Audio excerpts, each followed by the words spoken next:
The iPhone 8 is here. Same basic shape and feel as last year's iPhone 7, but with the huge physical difference of adding a glass back instead of metal. This is my first time touching the iPhone 8 since Apple didn't invite me out to their launch event, not really sure why, and the glass makes it surprisingly heavy, which I actually really like. Will this new glass iPhone have the same structural integrity that the metal iPhones had previously? There's literally only one way to find out. Let's get started.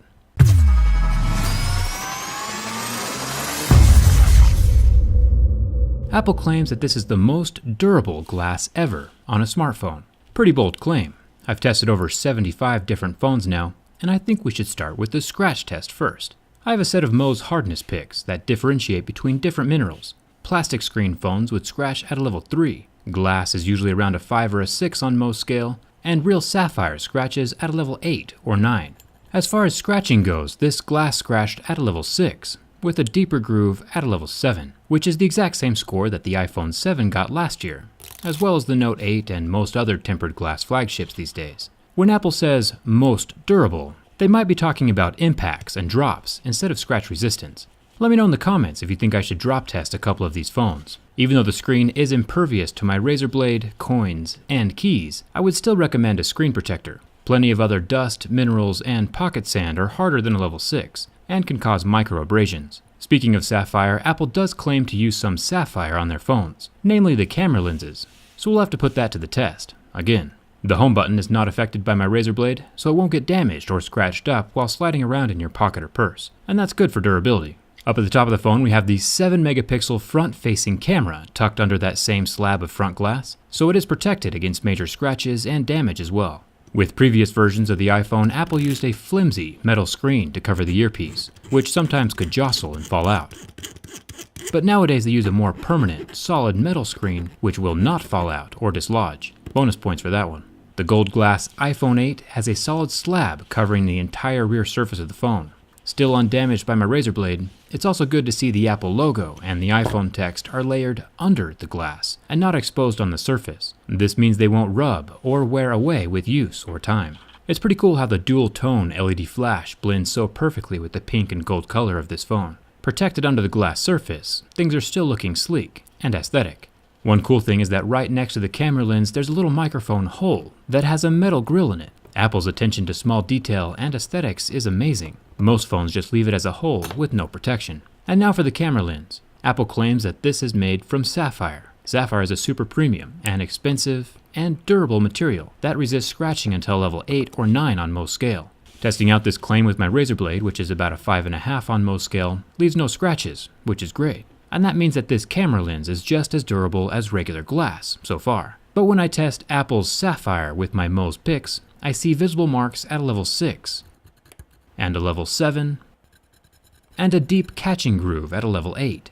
It looks like Apple's still using their own proprietary blend of sapphire. I delved pretty deep into this subject during a previous video, and it is indeed aluminum oxide, which is the ingredients of sapphire, but my Mohs picks and an electron microscope indicate that it is a lower grade material than the actual pure sapphire that's used in Tissot's premium high-end watches or the full sapphire display on the HTC Ultra Sapphire Edition, both of which didn't scratch until level 8.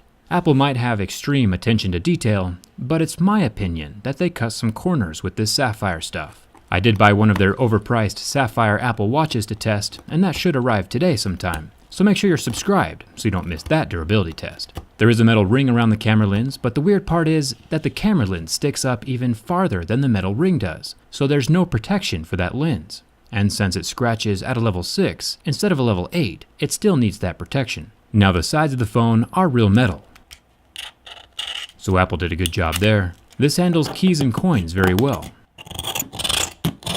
but my razor blade manages to remove some color, exposing that silver 7000 series aluminum underneath. So it's probably best to not keep your razor and phone in the same pocket. The SIM card tray and power buttons are both metal, along with the buttonless and portless top of the phone. The volume buttons and mute switch are also metal, bonus points for that. I'm still definitely a huge fan of that mute switch, by the way. I wish more Android phones had that feature. The singular proprietary lightning port is at the bottom of the phone, still metal down here as well, and still no headphone jack. But Apple has been kind enough to include a dongle in the box if you don't happen to have one of your own. Now, I do like to roast Apple every now and then, physically and verbally, and one cool thing about the IPS Retina display is that after about 10 seconds in extreme heat, the pixels go black and turn off, but after the heat is removed and the pixels cool down, they recover completely. The phone is cool to the touch within seconds.